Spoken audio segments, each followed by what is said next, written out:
municipality such as this. That's Mr. G. Edward Griffin.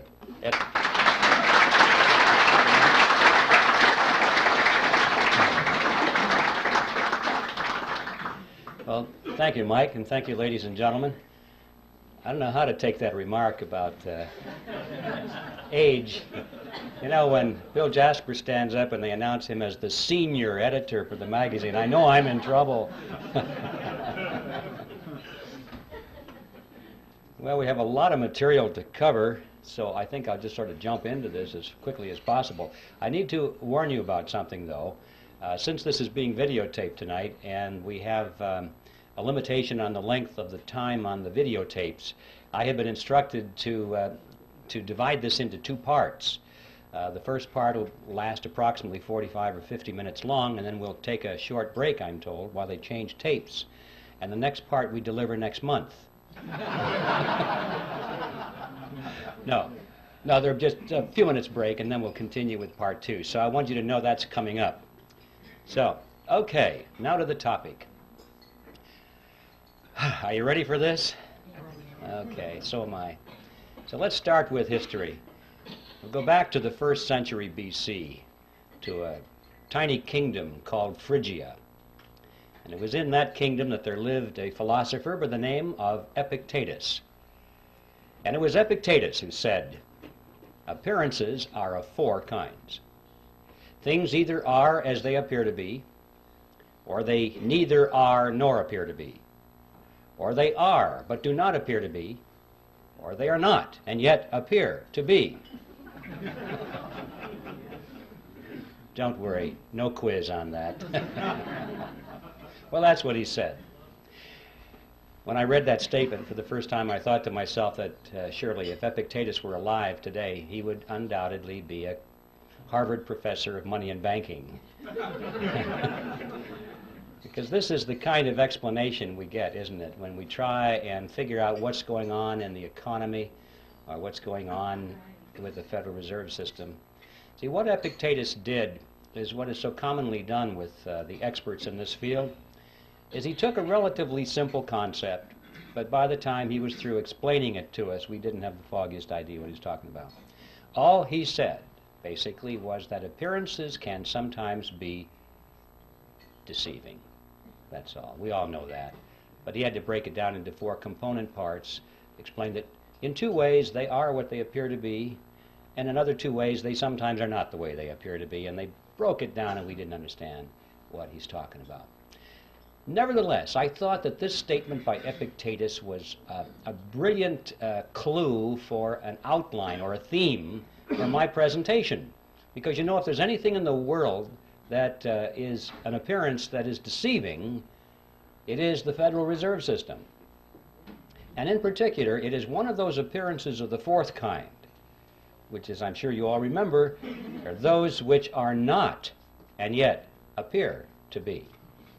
So that's going to be my theme tonight. I'm going to come back to it now and then if I remember to do it, and use it as kind of a punctuation point, because this is perhaps at the most fundamental level the most important thing we need to know about the Federal Reserve System, which is that it is an appearance of the fourth kind, something which is not and yet appears to be. When I did my research on this topic, I came to the conclusion, which may startle you folks here, that the Federal Reserve System does not need to be audited. It needs to be abolished.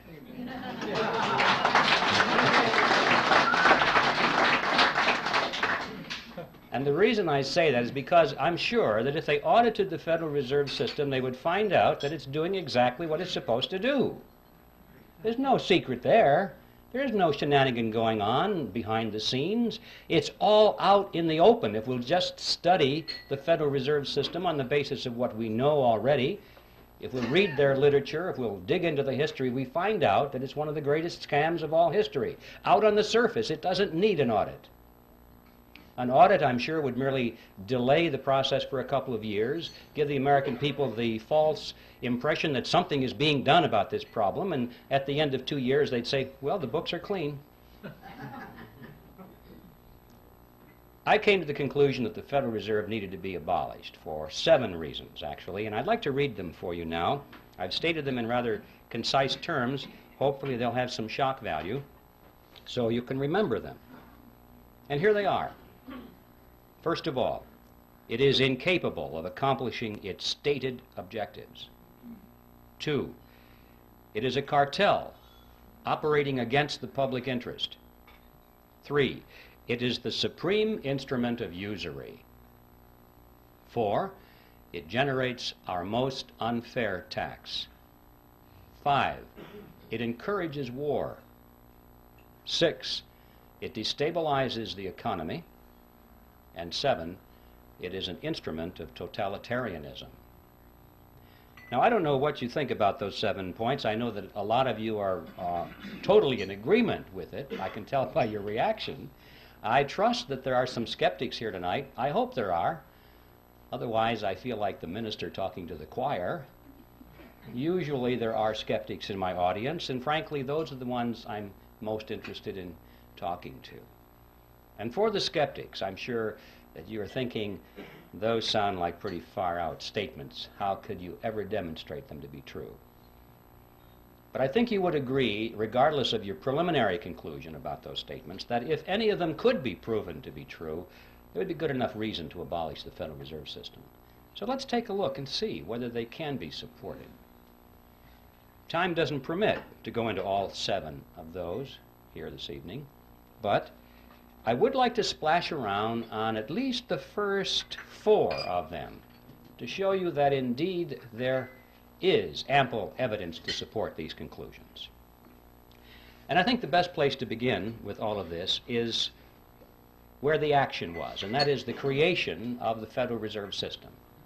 And that takes us directly to the title of my book, The Creature from Jekyll Island. You can almost hear the music being played in the background as they do some kind of a spot commercial to sell this book. I have to admit I had a lot of fun with that title because I had this fantasy in my mind that someday it might be in a bookstore window and people would pass by and think, oh, it's a sequel to Jurassic Park. But anyway, that will never happen, I'm sure. The fact of the matter is, for those of you who know a little bit about this topic, the title has quite a bit of meaning in it. And we have a lot to learn by exploring what that meaning is. First of all, Jekyll Island is a real island. It's off the coast of Georgia. And it was on that island back in 1910 that the Federal Reserve System was conceived at a highly secret meeting that took place there. And what I'd like to do is talk about this meeting and show you that, in fact, the Federal Reserve was created there, and that there was a lot of secrecy surrounding it. And then we'll be confronted with the question, why the secrecy? When things are done in secret, there are often things to hide. And we'll explore what it was that they wanted to hide. And when we finally understand what that was, we'll be face to face with one of the most important facts about the Federal Reserve System that is not generally known. In 1910, Jekyll Island was privately owned by a small group of millionaires. In those days, they were millionaires. In today's dollars, they would be billionaires from New York. This is where their families went to spend the winter months. It was a resort island, a resort club. It was called the Jekyll Island Club. And there was a very elaborate clubhouse there, which was the center of their social activities. It's still there, by the way, if anybody wants to visit it. The island has been purchased by the state of Georgia, and this clubhouse has been renovated. It's a beautiful thing. And around this clubhouse, they had cottages, which were built by many of the families that belonged to the club. Cottages are not exactly the word I would have chosen to describe these structures. I remember on taking the tour through one of them, the guide said that there were 14 bathrooms in that cottage. So you have an idea of the kind of elegance that was there. In any event, the number of bathrooms has nothing to do with the story. I just get hung up on that because It's hard for me to imagine a cottage with that much running plumbing. But the important point was that this is where the Federal Reserve System was conceived, is in that clubhouse. So let's tell that story. It all began in November of 1910, when Senator Nelson Aldrich sent his private railroad car to the New Jersey Railroad Station, where there it was in readiness for the arrival of himself and 6 other men who were instructed to come under conditions of great secrecy. For example, they were told to come one at a time, not to be seen together, not to dine together on the night of their departure. If they had arrived at the same time, they were instructed to pretend as though they didn't even know each other. They were to avoid newspaper reporters, because these were well-known men, and had they been spotted by reporters, which often frequented the railroad station, especially had they been seen together, many questions would have been asked. One of the men carried a shotgun in a big black case, so that if he had been asked where he was going, he was prepared to say that he was going on a duck hunting trip. And the interesting thing about that little piece of the history is that this man, we find out later from his biographer, never fired a gun in his life. He even had to borrow that shotgun in order to participate in this deception. Even after they got on board the railroad car, this pattern continued. They were told to use first names only, not to use last names. And 2 of the men adopted code names completely. The reason for that is that they were afraid that the servants on board the train would recognize who they were if they used their last names. And they knew that if word leaked out in that fashion and eventually found its way into the press, the whole purpose of the meeting would have been completely destroyed. So absolute secrecy was essential. Well, the train traveled for 2 nights and a day on a 1,000-mile journey to the south, and when they awoke on the second morning, the car was on the siding, the railroad siding at Brunswick, Georgia. And from there they took the ferry boat across the inland strait to Jekyll Island and to the clubhouse. And for the next 9 days, these men sat around a table and hammered out all the important details of what eventually became the Federal Reserve System. And incidentally, if you visit that clubhouse today, you can walk down to the end of the one corridor there, and on a door is a brass plaque. And it says, "In this room, the Federal Reserve System was created." When they were done, they got back on board the train, back to New York, and disappeared. And for quite a few years after that, these men denied that any such meeting ever took place. It wasn't until after the Federal Reserve was firmly established that only then did they begin to talk openly about it. They wrote books on it. One of them wrote a magazine article, and they gave interviews to newspaper reporters. And so now, many years later, it's possible for us to go to the public record and find in print detailed descriptions of what happened at that meeting. Well, who were these men? The first one I've already mentioned, the one with the railroad car, Senator Nelson Aldrich, who was the Republican whip in the Senate. He was also chairman of the National Monetary Commission, which was that special committee of Congress which was created for the purpose of proposing legislation which was to reform banking. That was the idea. Banking needed reform. And the American people were greatly concerned in those days over things that were going on in the banking industry. People were losing their money in the banks because they weren't keeping their promises to hold their deposits in reserve. There were runs on the bank, and the banks couldn't pay the people back. But most of all, they were concerned over the concentration of financial power that was in the hands of a small group of very powerful and large banks in New York on Wall Street. This is what they called the money trust. That was the name, and it was a very popular expression in the newspapers. And quite a few politicians were elected to office on their campaign promise to break the grip of the money trust. President Wilson was one of those politicians, by the way.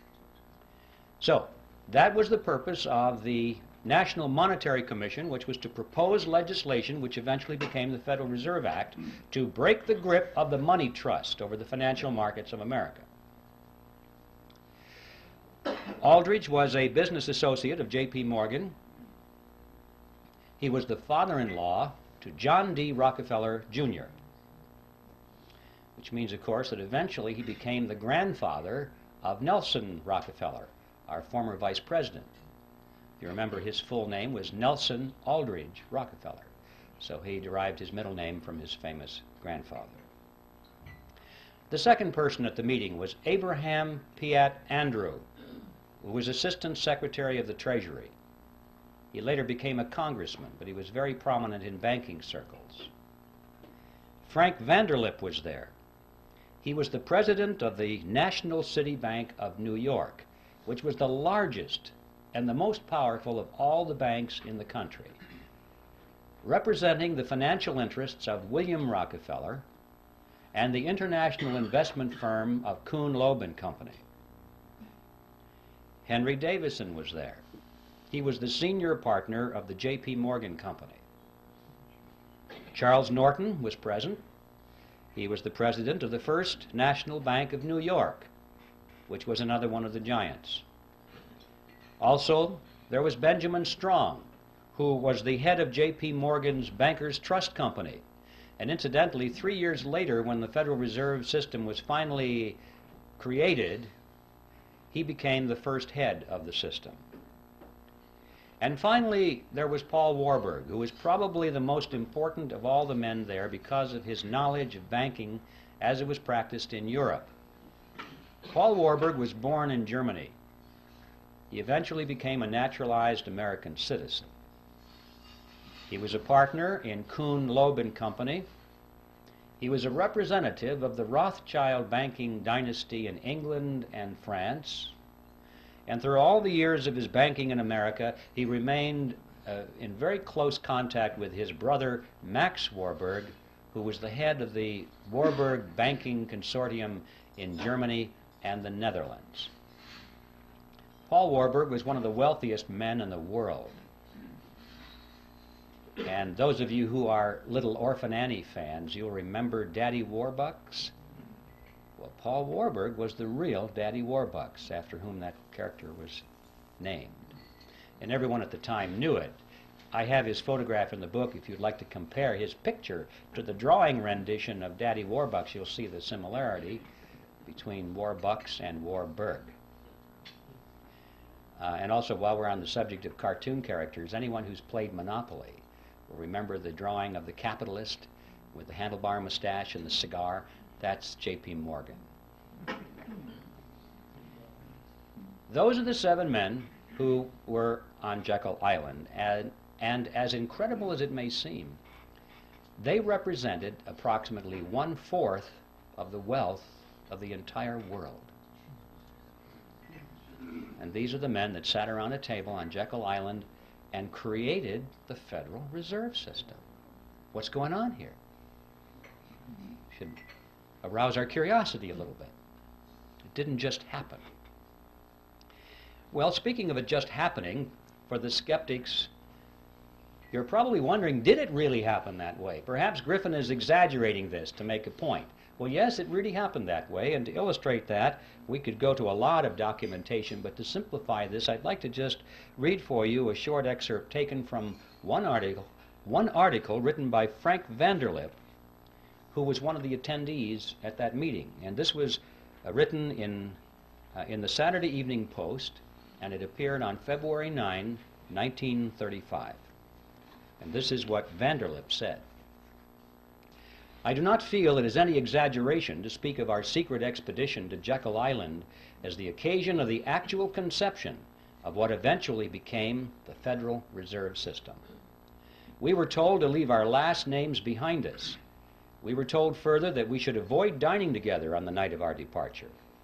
We were instructed to come one at a time, and as unobtrusively as possible, to the railroad terminal on the New Jersey littoral of the Hudson, where Senator Aldrich's private car would be in readiness, attached to the rear end of a train to the south.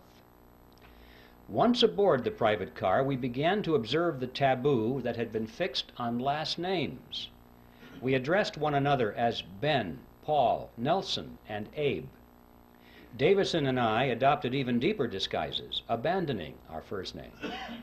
On the theory that we were always right, he became Wilbur and I became Orville, after those two aviation pioneers, the Wright brothers.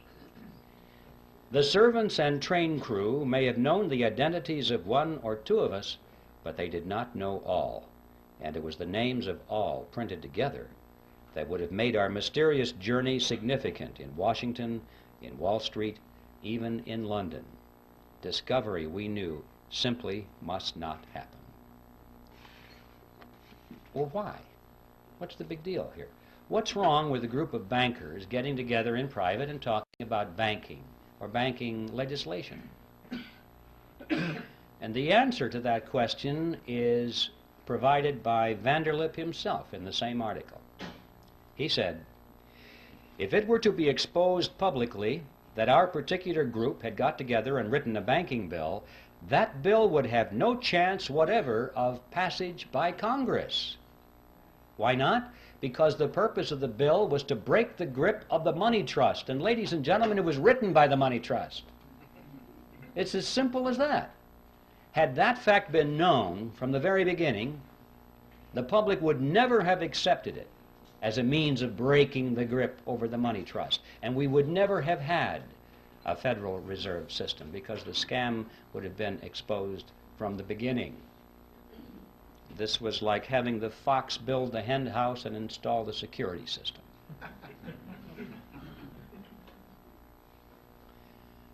So there is a primary reason for the secrecy. And it's a fact that most Americans have not even considered, that there might have been some kind of deception, massive deception at the very inception of the Federal Reserve System, and for a very good reason. But there's more to it than that. A lot more than that. Consider the composition of this group and the financial powers they represented. Is there anything strange about that mixture?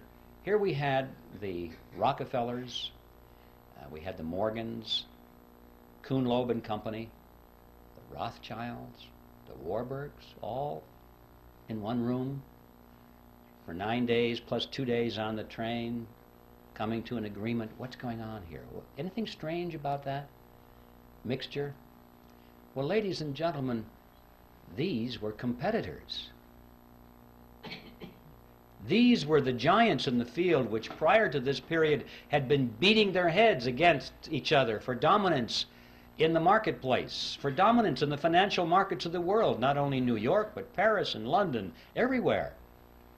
Competitors.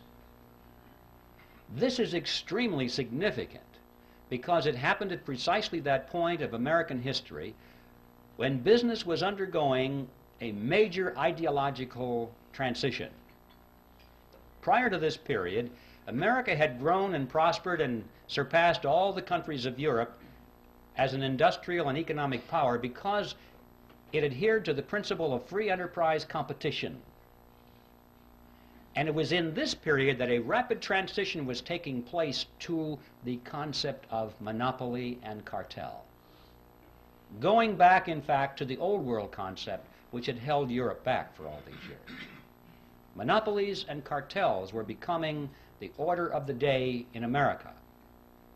It was John D. Rockefeller I who said it. He said, "Competition is a sin." He believed it. All of his biographers quote him on that one, by the way. And he and others of these industrialists of the period were devoting all of their time to the elimination of competition. They did not believe in free enterprise competition at all. They knew that the road to riches and power was through the elimination of their competition. And if they couldn't beat their competition out, then they tried to buy them up. If that didn't work, they joined with them in a shared monopoly, and that is a cartel, a shared monopoly. Perhaps I should define that word in more detail so at least you'll know what I'm talking about when I use the word. A cartel is a group of independently owned businesses which come together for the purpose of reducing or eliminating competition between themselves so that they can enhance their profit margins or secure their position in the marketplace. And they do this by price fixing. We won't compete on price. Or they divide up geographical markets or products and services. For example, if we were forming a cartel here, I might say, well, I get the north and you get the south. We won't compete. Or I might insist that I get to produce the gizmo, but you can produce the widget. And we won't compete.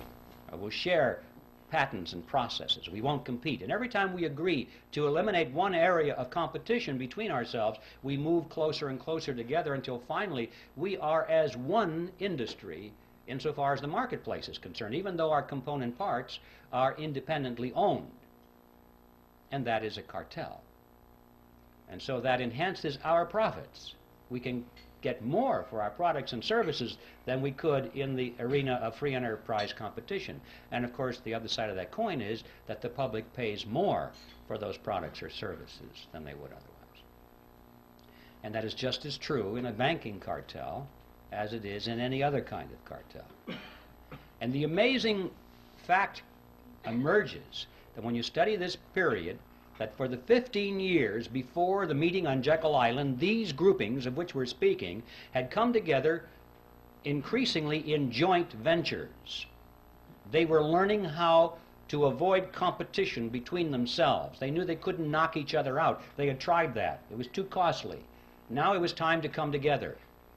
And what happened on Jekyll Island is that they formed a banking cartel, and they called it the Federal Reserve System. An amazing fact that all these years we've had something which most people have thought was a government operation of some kind or another. We were told it was a creation to protect the people, to stabilize the economy, and it's a cartel. And the purpose of a cartel is to enhance the profit structure of the members of the cartel. Period. That's the second amazing discovery, to be learned if we understand and analyze what happened on Jekyll Island back in 1910. But there's a third element, which is perhaps even the most important of all. And that is that this cartel went into partnership with the government.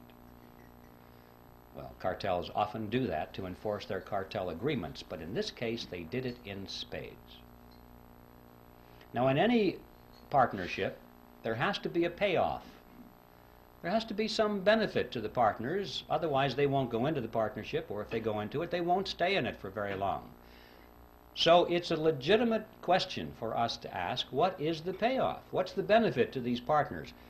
Let's find out why the government is in this partnership, and then we'll find out why the banking cartel is in it. And in order to find out what the payoff is, we'll have to examine how the Federal Reserve System creates money, because that's the key. Now, if you're not familiar with how money is created in America, this is going to be really some experience to go through this for the first time. You're going to shake your heads and say, I don't believe this. I call it the Mandrake mechanism, after that 1940s comic book character, Mandrake the Magician. Could create something out of nothing, wave his cape, and it was back into the void again. That's the Federal Reserve System. Now, let's take this and break this down. I need to warn you in advance, however, that you shouldn't try and make sense out of this. Okay? Because you'll blow a fuse if you think this makes sense. Just remember, this is your plain old American scam that we're talking about here. It's that simple. And I'm going to strip away all of the banker terminology and all the accounting terminology and use just plain old plodding English to make it comprehensible. In spite of that, however, I want you to know that everything I'm going to tell you from a technical point of view is 100% accurate, in spite of the simplicity of the language. Okay, with that by way of preliminary, let's get right to the Mandrake mechanism itself. It starts with the government side of the partnership. It starts in Congress, when Congress is spending money far and beyond what it takes in taxes. How can Congress spend more money than its income in taxes? Basically what happens is the Congress goes down to the Treasury and asks for, let's say it's $1 billion more that they need this day. And the Treasury official says, you guys got to be kidding, we don't have any money here. You spent it all long ago. Everything we taken in taxes is long spent. And Congress says, well, we kind of figured that was the case, but we thought somebody might have dropped by and left some money.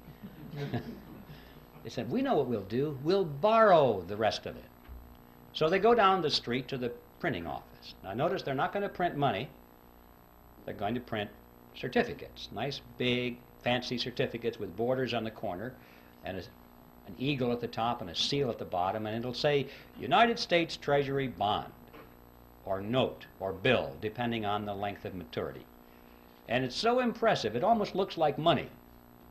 But if you hold it up to light, it really says I owe you. That's all they are.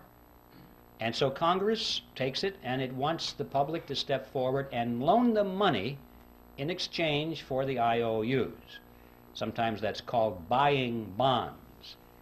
No, you're not buying anything. You're loaning money to the government and getting an IOU in return. And a lot of people in the private sector and institutions are anxious to loan money to the government. Why? Because they have heard that it's the best investment you can possibly make, the most secure investment, because it is backed by the full faith and credit of the United States government. And that people aren't quite sure what that means, but it sure sounds good. And so they lend the money. Well, just in case there's anyone here in doubt as to what that means, I'd like to explain it to you. The full faith and credit of the United States government means that the federal government solemnly promises to pay you back your money plus interest. If it has to take everything you've got in the form of taxes to do it, it will do it. It's a promise to tax you. And people don't think this thing through. They think, oh, it's wonderful. It's a wonderful investment, and I'm going to get some of my money back. Anyway, that's a little side issue. The government is able to borrow a tremendous amount of money and therefore spend more than it takes in taxes through this process. But never enough. They always need more than that. Not to worry, they say. They walk further down the street to the Federal Reserve Building. Now the Fed has been waiting for them. That's one of the reasons it was created. They walk in there and the Federal Reserve officer opens up his desk drawer, pulls out a big checkbook, and he writes a check to the United States Treasury for $1 billion and hands it to them. Now we need to stop and ask a question. Where did they get that money? That $1 billion, that's a lot of money. Who put the money into that account for the Federal Reserve so they could give it to Congress or to the Treasury? And the answer is, there is no money there. There's absolutely zero. There's just a checkbook. Well, if you and I were to do that, we would go to jail. But they can do it because Congress wants them to do it. This, in fact, is the payoff. This is the benefit to the government for being in the partnership. The government can go to the Federal Reserve and obtain instant amounts of any amount of money they want without having to confront the taxpayer and say, we're going to raise your taxes for this money directly. It would be very unpopular if Congress had to go to the public and say, you know, we have a lot of money we want to take from you folks, and it's going to cost you $3,000 per family more than it did last year. You know how long they'd last in office. So they like this Mandrake mechanism very well. The public doesn't know that it's costing them anything. It's just how it works somehow. So this money, this $1 billion, springs into being precisely at the instant that the Federal Reserve officer signs the check and gives it to the government. Now let's see where the banking cartel benefits from this partnership. We'll go back to that $1 billion check and follow it. The Treasury official deposits it into the checking account of the federal government. And immediately all the computers start to whir and the ledgers show that the government now has a $1 billion deposit, $1 billion in its account, and so therefore it can write checks up to $1 billion. Government checks start flowing. Let's just follow a $100 check. Make this real simple to the fellow that delivers our mail. The postal worker gets a $100 check. And he looks at this and he can't imagine in his wildest dreams that just 2 days ago that money didn't exist anywhere in the universe. But it's a government check now, and it's very spendable.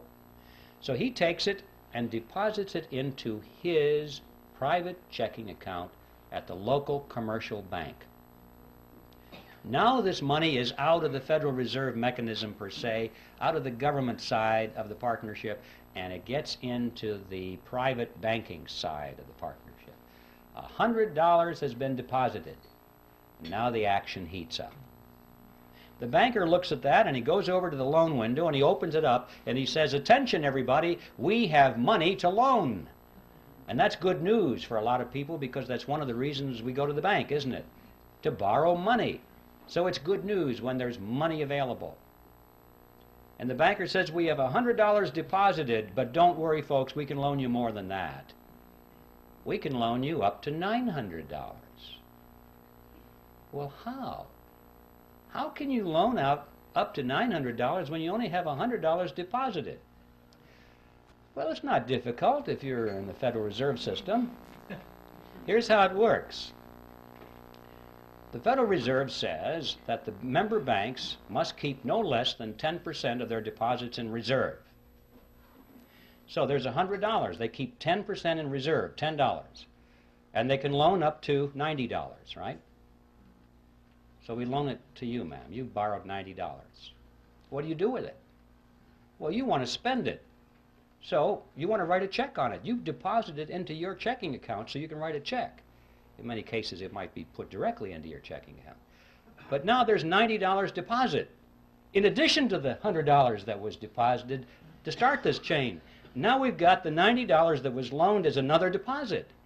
Well, the Federal Reserve says that you only have to keep 10%, so we keep 10% of the 90 and loan the other 90%, and the person that borrows that puts it right back into the bank as another deposit. Well, the Federal Reserve says you only have to keep 10%, so you know, this goes around and around and around to the revolving door until finally the whole action is played out. And the bottom line is when that $100 deposit comes in from the postal worker, the banks in essence can loan up to $900 because $100 is the reserve and that's 10% of 1,000, so they can loan the balance or the difference, which is $900. Now where does that money come from?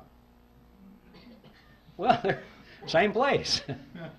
It springs into being precisely at the point where the loan is made. It didn't exist before, anywhere.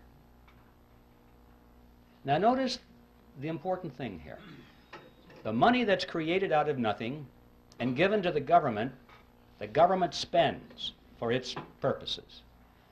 But the money that's created out of nothing by the banks is not spent by the banks, it's loaned by the banks to you and to me, and we pay interest on it. Not too shabby. Interest on nothing. I wish I had a magic checkbook like that, where I didn't have to have any money, just a checkbook. And I could write checks, $10,000, $20,000, $100,000 all day long and loan them to you folks, and you pay me interest on it. You see? Not too shabby at all. This, in fact, is the payoff to the commercial banks in the cartel. This scam has become legitimized by law, and we're told it's a wonderful thing. We think our banking system is wonderful. but it's a scam. Not only interest on nothing, but perpetual interest on nothing, because notice, once this money is created, if you pay it back, they have it on their ledger as a credit. They can loan it out again to somebody else, and the whole object is to keep loaned out. They don't like the money not loaned out because you can't earn interest on it. When it's in the inkwell, it doesn't do them any good. So remember, there's nothing here except ink in the well or electronic impulses in the computer. That's all there is. So they're collecting interest on that. But that's not the end of the process. That is how money is created in America, but that's not the end of it because it has consequences. What impact does that have on us? Are we involved in this in any way? Well, yes, we are. I've heard people say, gee, those fellows are really smart. I guess they deserve to be rich. You know, as though it didn't affect them in any way. Let's follow it. This money that's created out of nothing goes into the economy, and it dilutes down the value of the dollars that were already out there. It's like pouring water into the pot of soup. It dilutes the soup. And so the economy is diluted by these new dollars, and prices start to go up, or they appear to be going up. It's the process called inflation. I say appear to go up because prices really don't go up, ladies and gentlemen. What's happening is that the value of the dollar goes down. Right. That's what we're witnessing here. If we had a real monetary system, real money backed by gold or silver or anything of tangible value, coffee cups, anything that couldn't just be created out of nothing behind our money, you would find that the purchasing power of that money would remain constant over a long period of time. And to illustrate that point, it's interesting to know that if we had lived in ancient Rome and had a 1-ounce gold coin, we would have been able to buy a fine toga, a handcrafted belt, and a pair of sandals. That was the price. So today, what can we buy with a 1-ounce gold coin? We can walk into any men's store and buy a really fine suit, a handcrafted belt, and a pair of shoes. The real price of these items hasn't changed in thousands of years when expressed in terms of real money. But when expressed in terms of these things we carry around, we call them dollars. They're not. They're really Federal Reserve notes. They buy less and less and less because they keep creating more and more and more of them, and they dilute the economic soup. But we still haven't followed this to the end of the trail. We've lost some purchasing power through this thing called inflation. But how many people ask the question, who gained it? Did anybody gain our lost purchasing power, or did it just evaporate and go up to heaven somewhere? Somebody gained it, didn't they? But we don't know who. Let's follow it. The people who gained our lost purchasing power were those who were at the point where this fresh money was injected into the economic soup. Those at the nozzle get dollars that look the same as all the other dollars, and they have them first, and they can spend them at full purchasing power. But by the time the person who gets those dollars then gives them to the next person and the next person, it goes out toward the edge of the pot, where most of us are, and it gets diluted down. But the ones up there at the nozzle are the ones who have gained our lost purchasing power. Who are they? Well, we know that the government is one of them. That's where the billion-dollar check started, isn't it? That was the beginning of this whole process. The government spent that money first. And then, of course, those who work for the government and those who have government contracts and those who get grants and so forth get the next wave, and they're not doing too bad either, and it starts out from there. But what about on the banking side? Who got that money first off? Well, the people that came up to the loan window. They were the first ones to get it. Now, this comes as no surprise to anybody here, I'm sure, that in times of inflation, it's a good thing to borrow. Everybody tells you that because you say, you know that you're going to borrow $1 and you pay it back with quarters or 50-cent pieces because inflation erodes the value of those dollars. So you know to borrow is to gain. And the people who don't borrow, who save, they're the ones who are losing. But notice, however, that this gain that the borrower gets, he has to turn right around and give to the bank in the form of interest on nothing. So he doesn't really gain at all. It appears to be gain, it's paper gain, but his gain actually goes back to the bank as interest on nothing. Now yes, during times of inflation, his paper assets expand. Golly, this real estate looks like it's worth a lot of money right now, but then the economy contracts. And he's wiped out. He doesn't have anything. And notice that when you go to the bank and you go to borrow some of this nothing money, did they expect nothing from you in return? No. They want you to sign over it and pledge as collateral your car, your house, your assets, hard assets, not nothing assets. So when the economy contracts and you can't continue to make those payments, they get your marbles. So the bank will do all right, whether it's expansion or contraction. So what's the answer to the question? Who gains? Who got your lost purchasing power? Big surprise, ladies and gentlemen.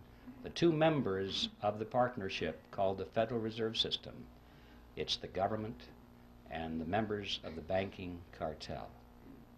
Those are the ones who got your purchasing power.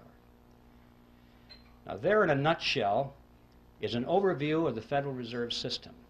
And I guarantee you, ladies and gentlemen, you're not going to read this in any textbook on the subject. And I can also tell you that you now understand everything there is of importance to know about the Federal Reserve System. The payoff on the government side is that they're able to tax their people, and don't forget inflation is a tax. You pay it, you have no escape. It's a hidden tax, but it's a tax just the same. And so the government is able to tax the people without them even knowing they're paying the tax.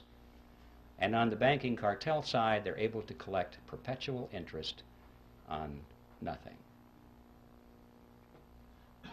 Now that is the end of part one. Stand by. There's more.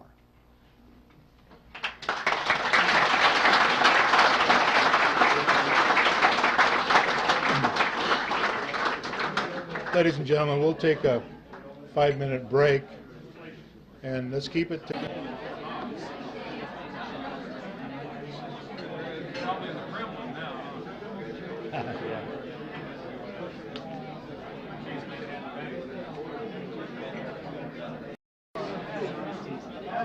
That's it? Okay, ladies and gentlemen, I think this is time for continuation. Everyone refreshed? Anybody want to open up a bank?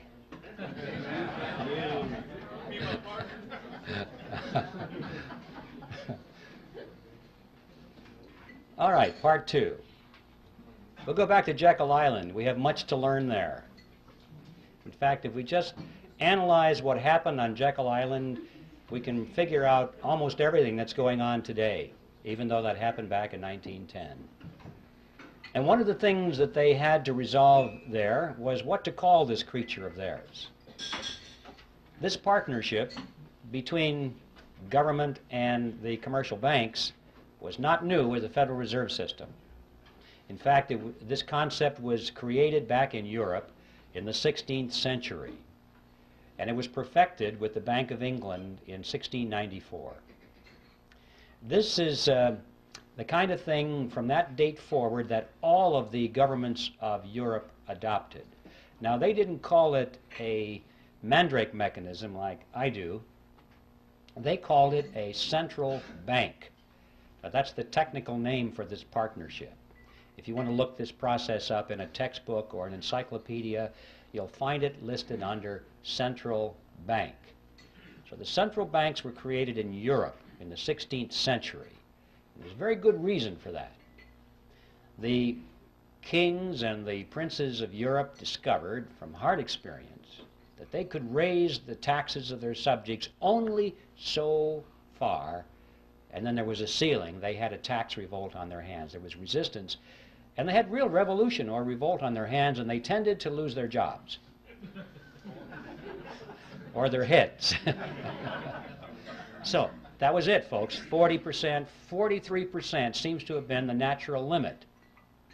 However, once they got the central bank mechanism worked out, this was a whole new ball game. Now the lid was off, and they were able to collect 50%, 60, 70, and in some cases 80% of everything that their subjects produced. And their subjects did not revolt, did not resent it even, because they didn't know that they were paying this tax through a process called inflation. All they knew was that the prices were going out of sight, and they had no inkling that it was their government in combination with the private banks that were taxing them in this fashion. And so, see, this became a method of hidden taxation, which has continued to this day to be extremely popular with big spending governments. And so this became the modus operandi in Europe from that date forward.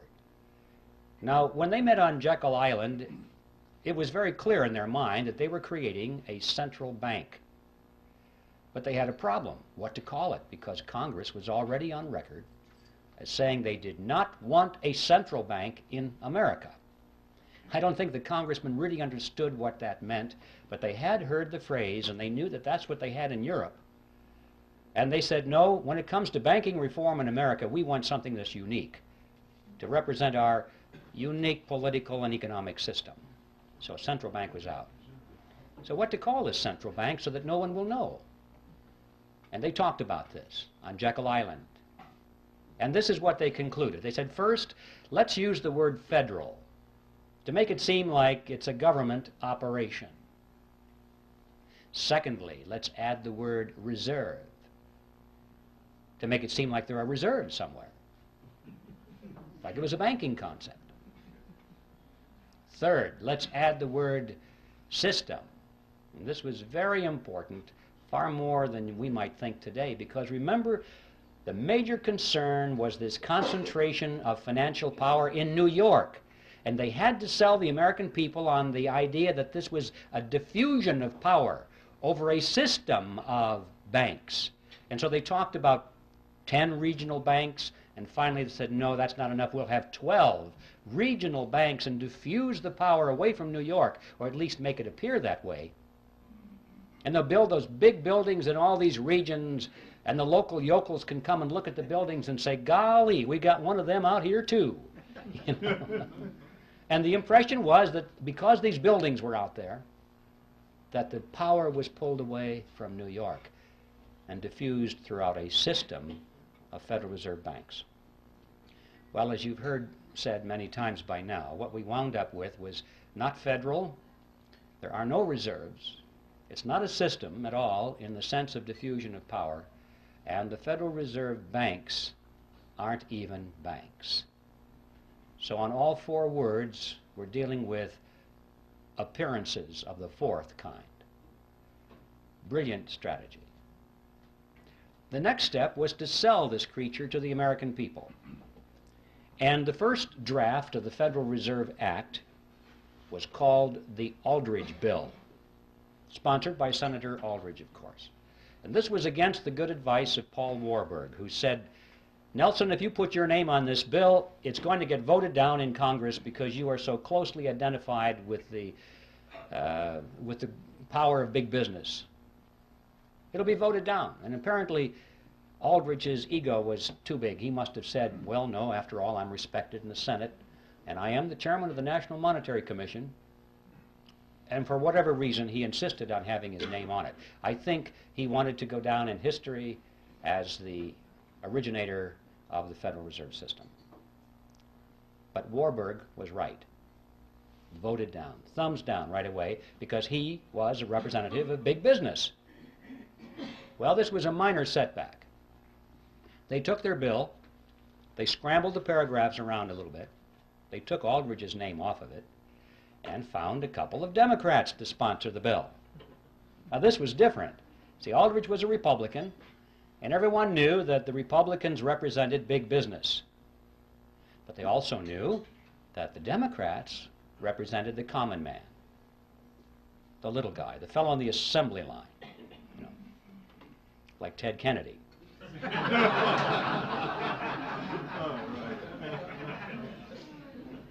So they found a couple of millionaire Democrats to sponsor the bill. They got Carter Glass from the House and Senator Robert Owen, who was a very successful banker. And now they sponsored the bill. It was the Glass-Owen bill, and this was different. This was a Democrat bill, and it began to receive very popular consideration in Congress. Next, Aldrich and Vanderlip began to give speeches and statements to the press condemning the bill that they had written. They said, this will ruin the banks. This will be terrible for the nation. And by the time this was printed in the newspapers, the average person read that and said, oh, I guess the big bankers don't like this bill very much. It must be pretty good. You know, you have to give these people credit. They were not stupid. They didn't get to be where they were through stupidity. They understood mass psychology, they understood politics, and they played their cards exceedingly well. Next, these same individuals who were condemning the bill were privately financing it. They were behind all the lobbying activities in Washington. They personally paid for the creation of what was called grassroots study clubs that came up all over the country, held public meetings, and disseminated brochures extolling the virtue of the Federal Reserve Act. They gave large amounts of money to some of the better-known universities and created new departments of economics, handpicked their own people to be the professors, to chair those departments, and then those men began to speak publicly and write scholarly essays about how wonderful the Federal Reserve System was. And then, at the insistence of Paul Warburg, who was always the master strategist in this, they added several good provisions to the act. When I say good, I mean provisions which restricted the power of the Federal Reserve System to create money out of nothing. The kind of provisions you and I might have endorsed. And Warburg's associates said, Paul, what are you doing? We don't want those things in there. This is our bill. And his response was classic. He said, relax, fellows, don't you get it? Our object here is to get the bill passed. We can fix it up later. That's exactly what he said. When no one is looking, everyone is focusing on the bill now. Let's get it in. Fix it up later, and indeed he was right. It was because of provisions such as those that they won over the support of William Jennings Bryan, who was the leader of the populist movement, a real defender of the common man, in his mind at least. He looked at that bill, and previously he had opposed it because he said it was the bill of the bankers. They would create money out of nothing, he said. And he looked at those provisions and he said, oh, well, I guess with those in there, I can support the bill. And with the elimination of his opposition, the road was cleared, and it was inevitable what would happen. They did fix it up later. Since the Federal Reserve Act was passed, it has been amended over 100 times, and nobody has noticed. All of those original provisions, which were sound, were long ago removed, and many, many more have been added which greatly expand the power and reach of the Federal Reserve System. A big bunch was added back in 1980. It just extends the power of the federal government to areas that you can't even imagine. We're talking previously about being able to create money out of government debt, American government debt. They can now create it out of foreign debt. Any country in the world. Any country in the world can offer a bond, an IOU, and our Federal Reserve System is now empowered by law to convert that into American money. Even corporate debt, they can convert that into American money. There's no limit whatsoever. And nobody has noticed. So Warburg was right. They fixed it up later. And it's no surprise, therefore, that with this kind of professional deception and strategy that a great deal of support was gained for the bill, and on December 22nd, 1913, it was passed into law and signed into law the next day by President Wilson. And the creature from Jekyll Island finally moved into Washington, D.C. Well, what did we get? Let's stand back from the creature now a few paces and survey its general form. We got a corporation chartered by Congress, which was given an exclusive franchise to create the nation's money. We got a mechanism whereby Congress has been able to raise unlimited amounts of taxes through inflation without the American people even knowing that they're paying the tax. And we got a mechanism whereby the banks can earn perpetual interest on nothing. I'd like to turn our attention now to an intriguing question, which is who owns the Federal Reserve System? You often hear this topic discussed on talk radio. Whenever the subject of money or the Federal Reserve comes up, inevitably somebody will get on the telephone and say, did you know that the Federal Reserve System is not a government agency at all? It's a private corporation. It's run by the private banks, and what we need to do, they'll say, is to abolish the Fed and turn it over to Congress so it can be run for the benefit of the people. Well, I'd like to deal with that because this involves a half-truth and a non-solution. Let's start with a half-truth first. It is true that the Federal Reserve System is not an agency of the federal government. As I mentioned before, it is a corporation chartered by Congress, and like all corporations, it has stock certificates. And these certificates are held, in this case, by the member banks within the system. All the banks, remember this is a cartel, independently owned banks make up this system. They hold the stock certificates. All right. Now up to that point it looks as though this has all the attributes of a privately held corporation, but that's as far as it goes. Because these stock certificates do not carry with them any of the powers of private ownership. For example, the holders of these stock certificates cannot sell them. Well, if you can't sell something, you don't really own it, because that's one of the tests of ownership, is your freedom to dispose of it in any way you wish. Also, the larger banks have put up more capital into the system than the smaller banks. It's not a lot of money, but it's related to their assets. The larger banks put up more, have more stock certificates than the smaller banks, and yet regardless of that, all of the banks have one vote. So there's another violation of the principle of private ownership. Furthermore, that vote doesn't buy anything of substance. These banks cannot vote for their national management. The Federal Reserve System is run by the Board of Directors of the Federal Reserve System, the National Board, and its chairman, all of whom are appointed by the President. The stock certificate holders have no voice in that whatsoever. The only thing they can vote for are the members of the board of their local regional banks, so-called banks. But guess what? The chairman and the vice chairman of those regional banks are appointed by the national board. Guess what? They can vote for their officers of the regional banks, but they can be overridden. The national board has veto power over those people. You get the picture here? In spite of this sales job, of this diffusion of power over the 12 regional banks, these banks have no power at all. It's all concentrated in the national board. The only thing that the regional banks can do, according to their charters, of any substance, is to set the interest rates within their regions. But guess what? Even that is subject to veto by the national board.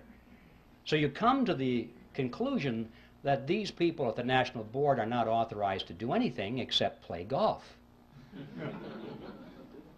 See, that's the way it was designed. This fiction of this diffusion of power throughout the system was just to sell it to the American people in 1913. It's a vestige. It serves no function whatsoever today at all and was never designed to. So we don't have a corporation in the strict sense of the word, a privately held corporation. And we don't have a government agency in the strict sense of the word. So what do we have? Well, the fact is we have a hybrid. It's a mixture. It's half government and it's half private. It is, in fact, exactly what you would expect it to be, considering that it is a partnership between the government and a private cartel. It's half government and it's half private. So this structure is unique to reflect its unique form. But this isn't so important as to who owns it, how many shares of stock, and what the voting is. The question is, what does it do? Insofar as merely abolishing the Fed, as some people have said, many people have said, abolish the Fed and turn it over to the Treasury or turn it over to the Congress so it can be run for the benefit of the people. Always make sure you say it's for the people, and that makes it okay. It would do the same thing over there that it does over here.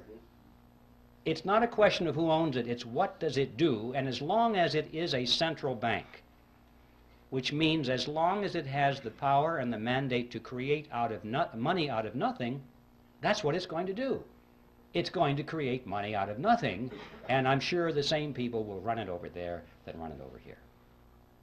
We must remember that all of the central banks of Europe are in fact direct agencies of their respective governments. They are not these hybrid organizations over there that they are here, because there was no necessity to create that myth over there. They just went right for it. It's an agency of the government over there. And they all do exactly the same thing as our Federal Reserve System does here. So you see, just turning it over to Congress without taking away its power to create money out of nothing is a non-solution. And I'm sure that the people who run this would be willing to use the same kind of deception they did back when it was created. They would pretend to resist that idea. They would fight it with all of their might, at least in public, knowing that they could yield on that and have it turned over to the Congress and they'd still have control over it. So that is a non-solution. I'd like to talk now about what the objectives of the Federal Reserve System are, because if we're going to say if it were turned over to Congress, it would pursue the same agenda. What is that agenda? Extremely important thing to focus on, because we're told that the purpose of the Fed is to stabilize the economy. And everybody kind of believes that. I mean, when Greenspan comes on and says, well, we're raising interest rates now, why? To stabilize the economy, right? To prevent inflation. In other words, to protect you folks. To protect you. And we buy it. Well, one of the most widely used textbooks in our schools right now, textbook on economics written by Paul Samuelson, explains it this way. It says, quote, "The Federal Reserve sprang from the panic of 1907 with its alarming epidemic of bank failures. The country was fed up once and for all with the anarchy of unstable private banking." It's partly true. It's just they came up with the wrong solution. Just because there's a problem doesn't mean that any old solution that somebody has to offer is the best. In fact, it may be a non-solution. That's what we're talking about. Just turning this system over to the government to run is a non-solution. Well, let's take a look at this. If the purpose of the Federal Reserve System is to stabilize the economy, let's give it a report card and see how well it's done. Since it was formed, it has presided over the crashes of 1921 and 1929, the Great Depression of 29 through 39, recessions in the years 53, 57, 69, 75, and 81, a stock market Black Monday in 87. We all know that corporate debt is soaring, personal debt is greater than ever before, Both business and personal bankruptcies are at an all-time high. Banks and savings and loan associations have failed at a rate greater than ever before in our history. Interest on the national debt is now consuming half of all of our taxes.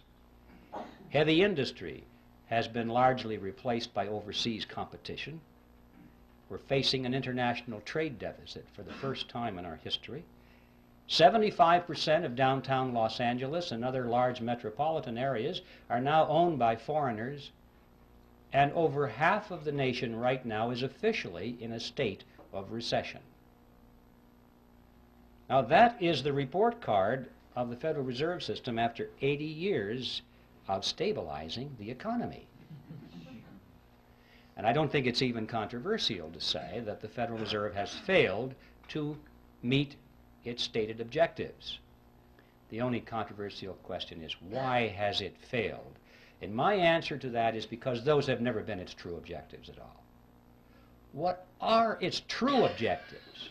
Well, what are the objectives of any cartel? To make money, to enhance the profit margins of the members of the cartel, and to stabilize its position in the marketplace, to prevent competition. Those are the objectives of any cartel. And if our analysis is correct here, we'll find that this, in fact, has been what the Federal Reserve System has accomplished for itself and its component members. To be more specific, it's possible to go to the period of Jekyll Island and read the papers and speeches that were done by the people on Jekyll Island and their associates. The big banks were concerned over three things, among other things, but the three main things were as follows. They said they wanted to reverse the erosion of their power away from New York. That's right, just the opposite of what the Federal Reserve System was supposed to accomplish. They wanted to keep it in New York. They were concerned because as the nation was spreading westward and southward, new banks were springing up all over the frontier. And more of the capital assets of the nation were moving in that direction. Yes, they still had the lion's share, but every year the percentages went down a little bit. And they could see where that chart was going. And they said, we must put a stop to this now while we still have power. Remember, John D. Rockefeller said it, competition is a sin. And competition from the new banks in America was something that had to be stopped. See, one of the purposes of the Federal Reserve System was to control the competition from the new banks. And this is a good place to emphasize that when I'm talking about the cartel, I'm primarily talking about the big banks in New York that created it, and the international banks as well, the ones in Europe.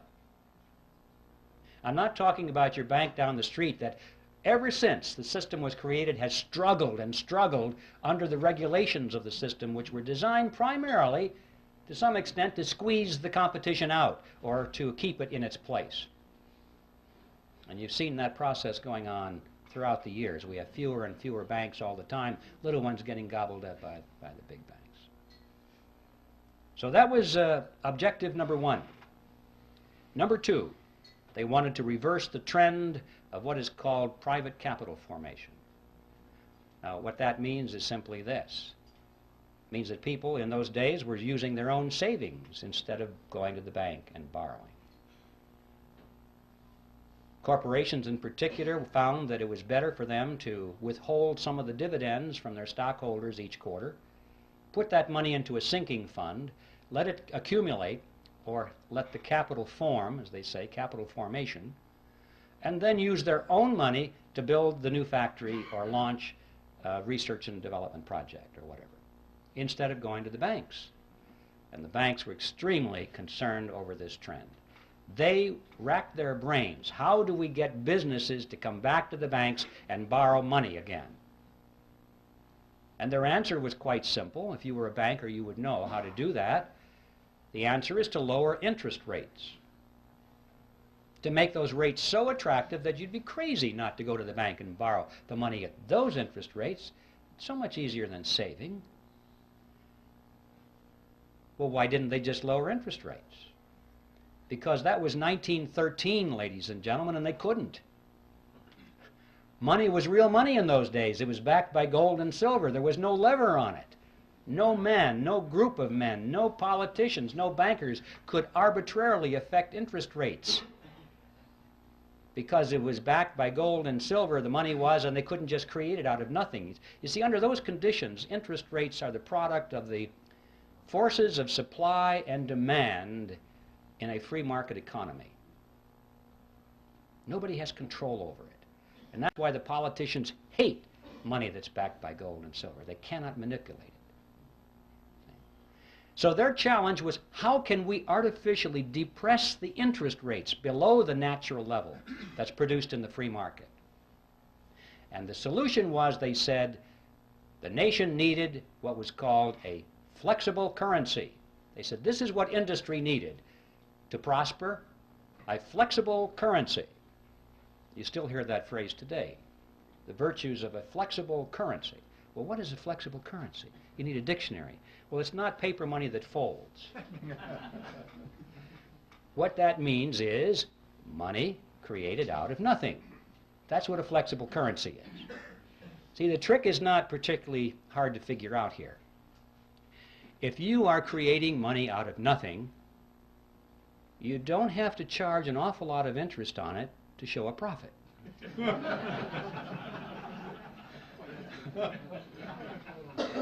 See, it's as simple as that. So, with a flexible currency, now they have a lever on it, and they can jack the interest rates down, down, down, so that it's attractive, and they're still making plenty of profit on it because it didn't cost them anything.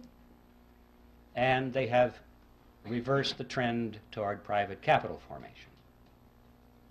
And the third objective that they spoke about in those days was how to pass on the inevitable losses within the banking system, to pass those losses on to the taxpayer in the name of protecting the people. Now, let's give the Federal Reserve System another report card with these objectives in mind and see how well it has done. Did they keep control over the banking system and the monetary system in New York? And yes, they did. Anyone who knows how the markets function, it has always remained in New York. In fact, it's even more so now in New York than it was then. Yes, there are plenty of large banks in the nation, in the South and in the West, but these are small compared to those giants that are in New York, in fact, that are astride the world, with offices in Peking and Moscow and Africa, everywhere in the world. The giants are in New York, and they have been running the show all of these years. A few years ago, there was a book that appeared on the market called Secrets of the Temple, written by William Grider and published by Simon & Schuster. It was a bestseller, and it was advertised as a scathing attack against the Federal Reserve System. Well, when I heard that, I could hardly believe my eyes and my ears. A scathing attack against the Federal Reserve System, published by Simon & Schuster? Now, this is one of the biggies. I thought to myself, well, a miracle has happened. I guess I don't have to finish my book because it's done. Somebody did it. So I ran down and I got a copy of the book and I went through it, and I was amazed at what I found on 2 points. First of all, I was amazed because Grider had his history very well done indeed. It was accurate. I didn't expect that. I thought it might be a whitewash of some kind. But it wasn't. It was very good. I knew about this because I was right then in the process of researching it, and Grider had it. And on this point of the concentration of power in New York, I'd like to read to you just a couple of sentences from his best-selling book. He's talking about 1913 here, and he said, at the time, the conventional wisdom in Congress was that the government institution would finally harness the money trust, disarm its powers, and establish broad democratic control over money and credit. The results were nearly the opposite. The money reforms enacted in 1913, in fact, helped to preserve the status quo, to stabilize the old order. Money center bankers would not only gain dominance over the new central bank, but would also enjoy new insulation against instability and their own decline. Once the Fed was in operation, the steady diffusion of financial power halted. Wall Street maintained its dominant position and even enhanced it. which is true. Now, the second thing that amazed me about his book was his conclusion. After demonstrating that the Federal Reserve System had always acted against the public interest, and that it was designed to do that from the beginning, what do you suppose his conclusion was regarding what we should do about it? Abolish the Fed? No, nothing that extreme. Well, how about a major overhaul? No, not necessary. He said, you see, folks, it's all so complicated. But we're learning as we go, and we're getting better at it. Relax, everything's under control. All we need now are wiser men. Well, there you have an interesting situation. You see, that's the kind of powder puff solution that it takes to be published by Simon & Schuster or any of the other major publishing houses which are firmly locked into the financial web of the money trust in Wall Street. There's no way in the world that these major media outlets are going to allow anybody to come up with a real solution to the problem. Now, I need to digress here just for a second because we have a lot to learn from this, not just in the field of the Federal Reserve System, but in many other areas of concern to our nation in these critical days ahead. It's not enough just to point with alarm. It's not enough just to say, well, this is historically true, and it's not enough to lead the charge if you don't lead it anywhere. See, these people don't care how much you expose their scams or their conspiracies or their plots if you have no solution. If your only solution is, well, now I told you about it, now just vote Republican, you know? If that's it, nothing's going to happen, is it? Till we look behind party labels. In other words, wiser men, whatever that means. This is controlled opposition, ladies and gentlemen, and it's something that's been going on for a long time. These people are smart enough. Remember, they sold this Federal Reserve System in the face of opposition, and they did it by deception. They're smart enough to control their own opposition or to create their own opposition if necessary, so they can lead it nowhere. I'll just leave that thought with you because it's something we need to be very aware of in the critical days ahead. Let's get back to the Federal Reserve. It gets an A on its report card for objective number 1, which is to maintain control over the money markets in New York. Did they reverse the trend toward private capital formation? Boy, did they ever. With interest rates brought down periodically to such attractive levels, individuals and corporations have been enticed away from saving their own money and going to the bank. You'd be a fool not to get that money at those low interest rates. Of course, then the economy contracts and things go a little sour now and then, and the fruit falls from the tree, and they pick it up. They get all your marbles. They get all your assets, your houses, your cars, your factories, your stocks, and your bonds. That's one of the reasons we've had so many bankruptcies in the decades past. Even those companies today which are hanging in there by the skin of their teeth because it's all they can do to make payments to service their debt to the banks. Notice that many of those companies are now sending more money to the banks as interest on their loans than they send to their stockholders as dividends on their stocks. Think about that.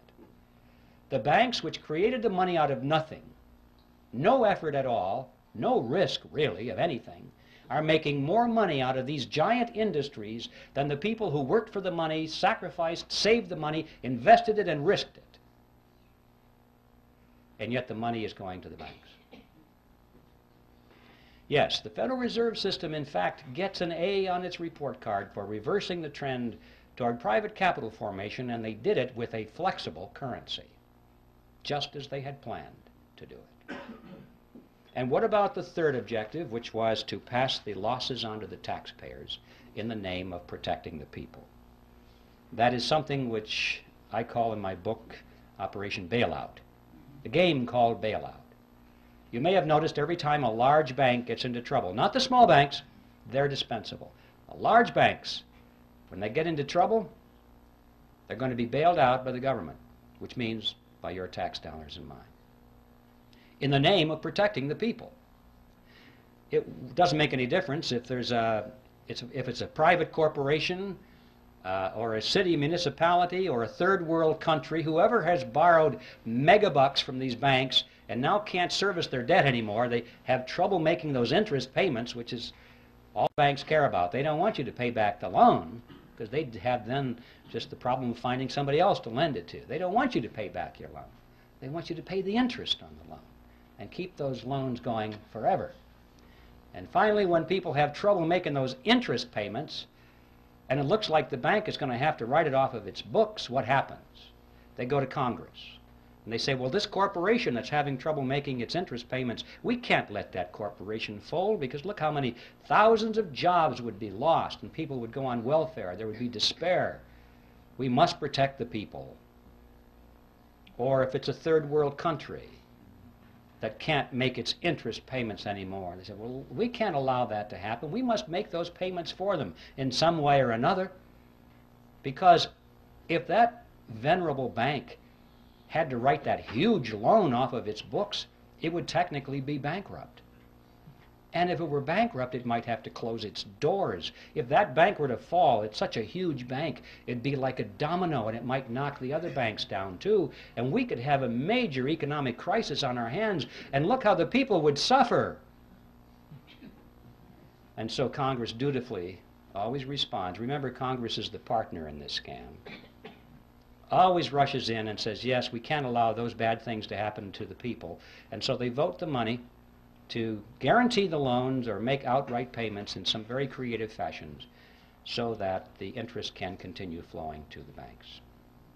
Some of the more memorable games you may have missed over the recent years: Penn Central Railroad was bailed out in 1970, Lockheed Corporation that same year, Commonwealth Bank of Detroit in 1972, New York City in 1975, Chrysler in 1978, First Pennsylvania Bank in 1980, Continental Illinois, the largest of the banks so far, in 1982, and of course we know how many third world countries out there have had their debts funded.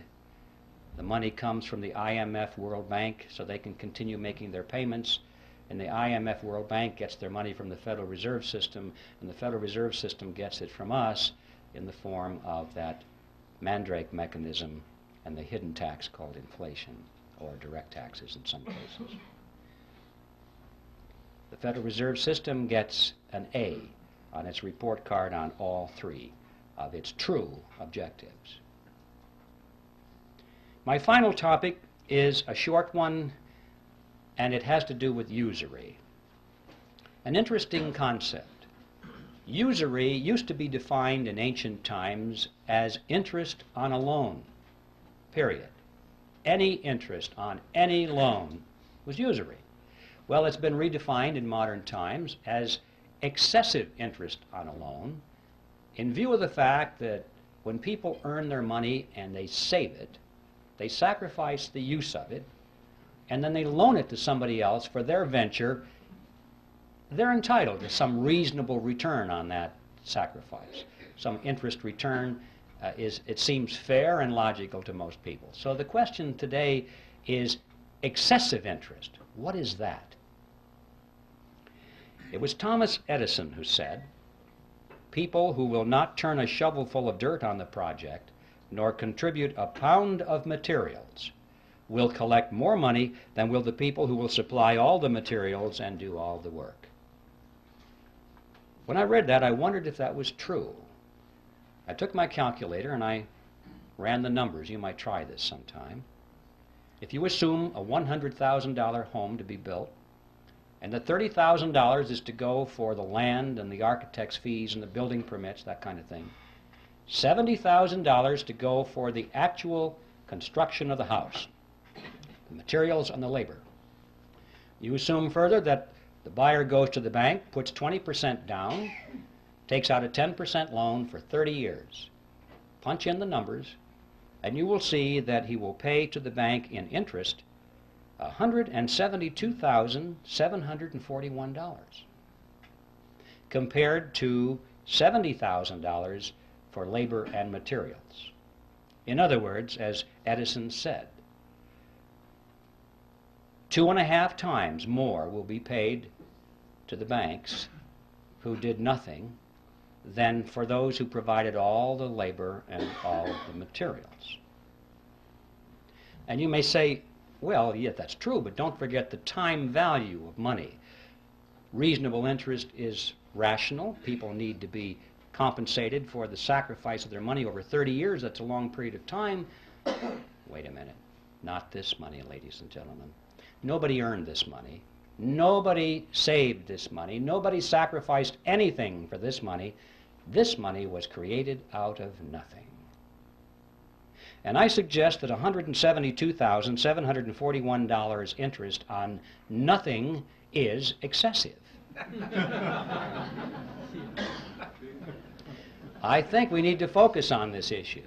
We need a new definition of the word usury. Any interest on any loan of fiat money, meaning money created out of nothing. Now this example of $172,741 unearned interest on a $100,000 home is like a grain of sand in the Sahara. Look around the desert. All of the other homes of America, all the factories, all the machinery in the factories, all of the high-rise buildings, the hotels, all the airplanes, the automobiles, the farm equipment, the farm structures, everything that we have. We're looking at a similar relationship here. This is staggering. To consider the amount of money that is in this huge, wide river of wealth flowing into the banking cartel because the money was created out of nothing. It's such a wide river of wealth, you can't even think across it in your mind. It's perpetually moving into the banking cartel. This is a dead short across the productive capacity of America. This is money that should be going to the people who produce and who create, instead of being siphoned off through a scam. Think of what our standard of living could be if it weren't for this dead short across our economy. Well, where is this money going? This river, where is it flowing?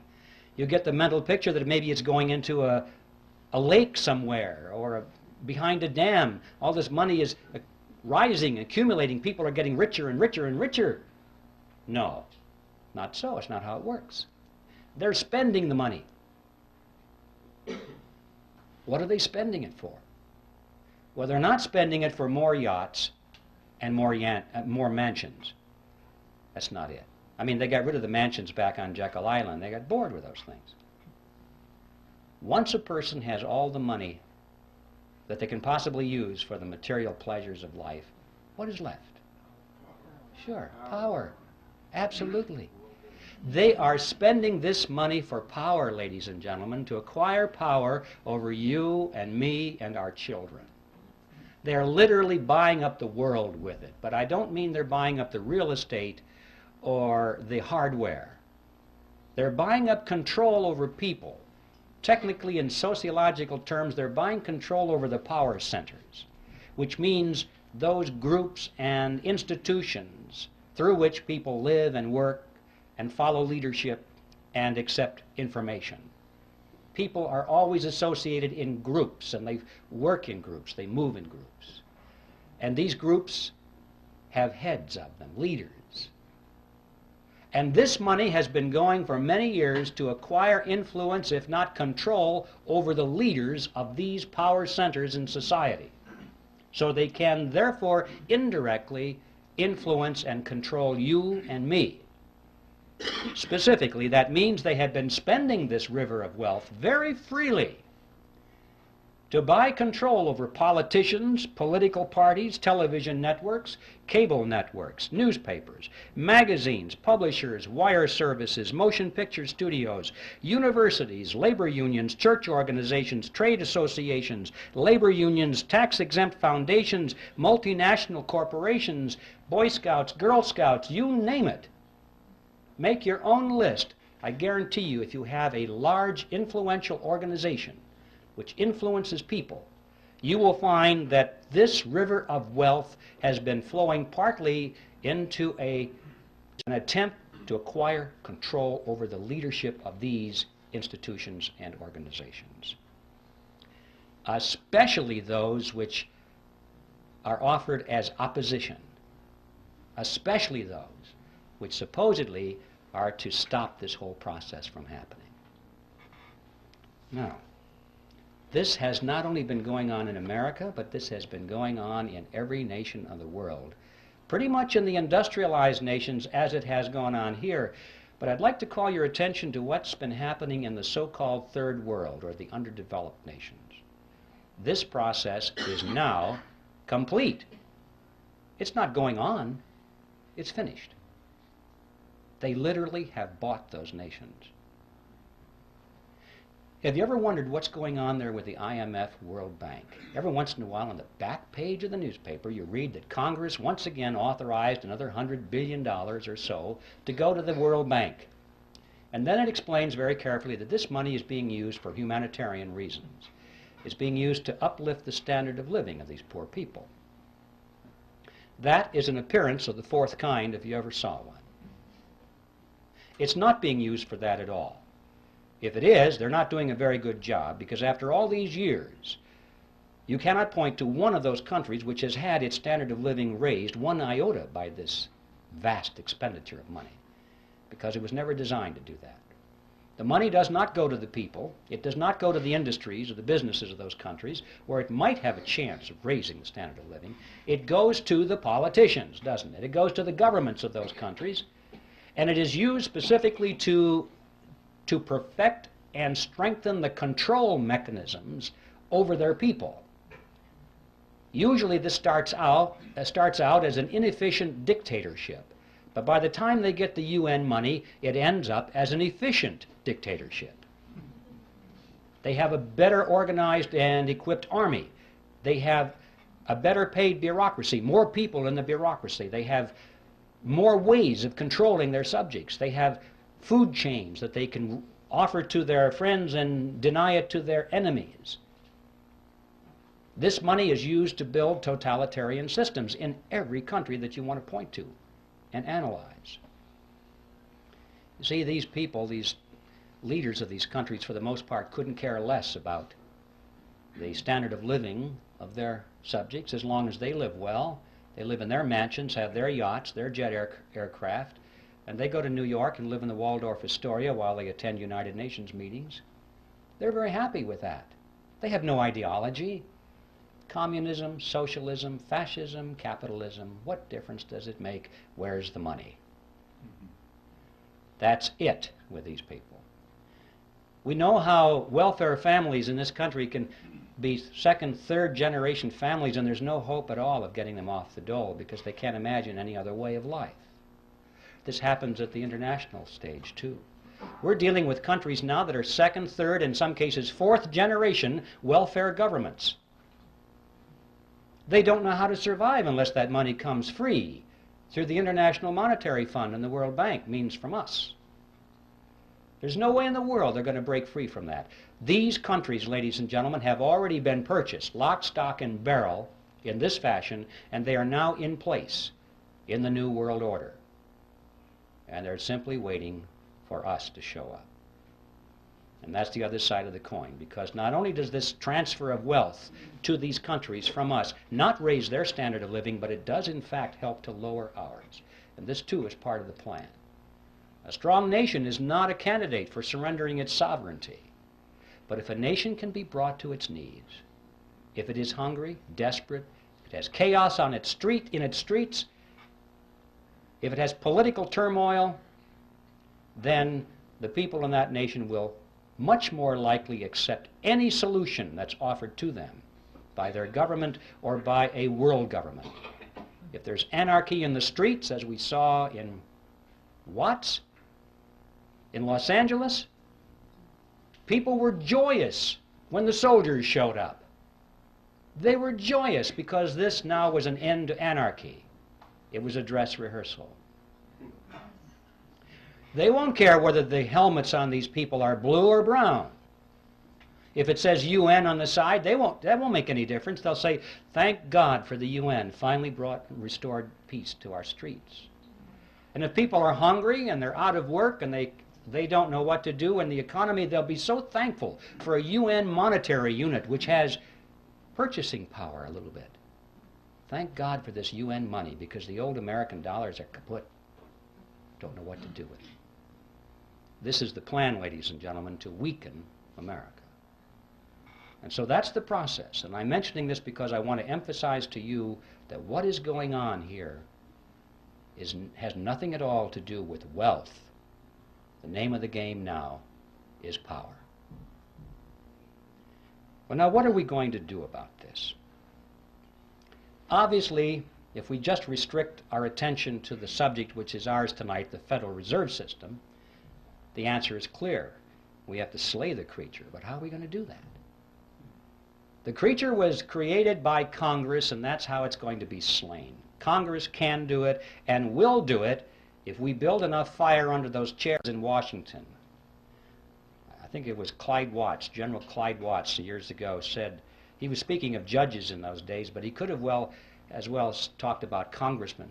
He said, they may not see the light, but they can feel the heat.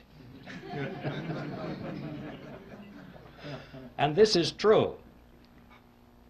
I don't know if you folks know, well, I know many of you folks here know all about the TRIM committees, which are part of the John Birch Society. They have proven themselves to be excellent ways of getting some of these big spenders out of Congress. It just happened. We saw, but I think it was 30 of them replaced. Not entirely because of TRIM activity, but believe me, it had a lot to do with it. This is something that works. And even those that didn't come up, that didn't get replaced, they're having their voting records changed. I don't have the name here, unfortunately, but I heard just the other day there was some congressman. We had the letters shown to us there. Here was a guy with his voting record it was very bad. He was voting for big government and higher taxes. And the TRIM committee started to hand out his TRIM bulletins in his district, and it was at a gun show. And he came over and says, take those things off the table. And he was irate. He said, well, we can't do that, Congressman. That's your report card, you know. And he wrote a real nasty letter or two, and they had copies of it. And he said, you know, I think that these TRIM bulletins are good for one thing, and that's to line the bottom of the birdcage. That's what he said. The next election, his report card was all good. He decided, I can't get rid of these TRIM bulletins. He's changed his voting, and the next report card was good. He straightened out. He had no particular principles, but these fellows put their finger to the wind, and they can tell which way it's blowing. If he wanted to be reelected, he had to get into step. And I know that a lot of these people go around saying, well, I've been trying to warn my constituents of this danger for many years, once the fire is built under their seats. So that is a very important program, and we can do it simply by exposing the voting records of these people and not just taking their words. Now, all of this, of course, this whole program requires an informed electorate, and that doesn't just happen. You don't inform the electorate just by wanting it to happen. You have to have quality educational materials. You have to know that they're accurate. You have to be able to rely on them. You have to have an organization to prepare and distribute these materials. They just don't go out on their own.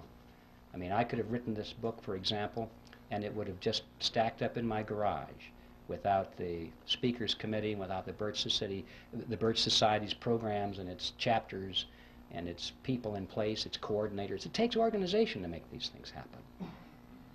And of course, not the least of which it takes leadership, which has proven its ability and its expertise, particularly its integrity, so it can offer real solutions instead of non-solutions, and leadership which is not going to be purchased and run by the opposition. And of course, that is the mission of the John Birch Society. If there's anybody here who's not a member yet, I just want to tell you that the Society is an ideological army, and the time has come to enlist. I think it was Patrick Henry who put it pretty well. He said, "Our brethren are already in the field. Why stand we here idle?" Now, the bad news is that time is running out. It used to be that I told people that about some of these problems, and they would say to me, could never happen in America. You're just exaggerating, you know. And now they say, how much time do you think we have left? Because you can see it. It's all around us. The New World Order is being built around us. We have a world army being built, a world court being built, a world taxing authority being built, a world trading authority being built. It's being built all around us. You realize right now, as we speak, over half of our standing military is now serving under foreign officers. This thing is going rapidly, ladies and gentlemen. So, we're running out of time. But the good news is, we still have time. We still have time, and we have the freedom to work. We can do it if we'll work like the Dickens, like our freedom and our lives depended upon it. They do. That's precisely what does depend on it. So instead of being sour about how late the hour is, we should rejoice over the fact that we still have freedom. We still can meet like this. We can hold public meetings. We still have elections. We can still throw these scoundrels out. So what we need to do now is just get to work and do that which we must do. We can still overthrow the government of the United States every 2 years without firing a single shot if we'll simply discharge the responsibility of citizenship, which comes along with being free men. So that's my message with you, ladies and gentlemen, and that is that whatever it is you plan to do for your freedom or your country, do it now. And a good place to begin is to send Epictetus back to Phrygia.